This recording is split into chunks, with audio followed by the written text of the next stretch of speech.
I often have trouble finding good books that I know I'm going to enjoy reading, mostly because a lot of the marketing nowadays around books is so trope heavy, and reading about what tropes are in what books really doesn't actually tell me whether or not I'm going to enjoy that book or not. And I don't think I'm alone in this, of finding tropes just really an unhelpful way to learn about a book.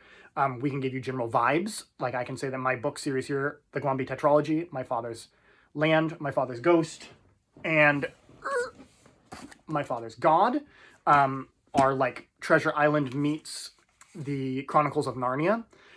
But even that won't really tell you if you're going to enjoy this book. For me personally, I know the books that I really enjoy are the books I love just hanging out with the characters. If I love the protagonist and I love hanging out with them and I love seeing their interior life, those are the books I really enjoy. So I figured, why not introduce you to the protagonists of the Gwambi Tetralogy so that you know these are fun characters, you're really going to like hanging out with them, and I think you're really going to like following them on their journeys. So one of the central conceits of the series is that there are 4 point of view characters. There's only 4. These are the protagonists of the whole series. So starting off with the main protagonist of the whole series. This is Ella Pickering, and beautifully illustrated by Shelby Elizabeth.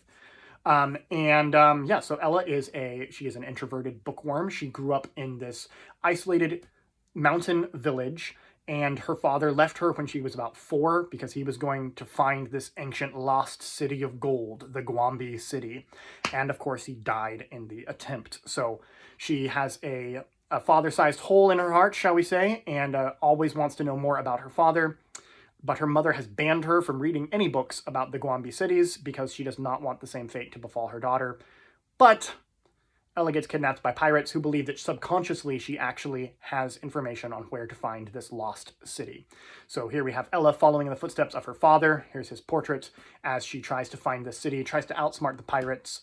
And one of the things I love about Ella as a protagonist is not only is she just nerdy and bookwormy, but she's not a very physically capable heroine. She can't fight, she can't really swim very well, and so she has to come up with really clever ways to overcome her problems in this book series. So that's Ella Pickering. I think you're really going to love following her story and watching her develop as a person and grow and deal with the grief of having lost her father and seeing the clues he left for her in life. So Ella Pickering. And stay tuned for our next protagonist, Ernest.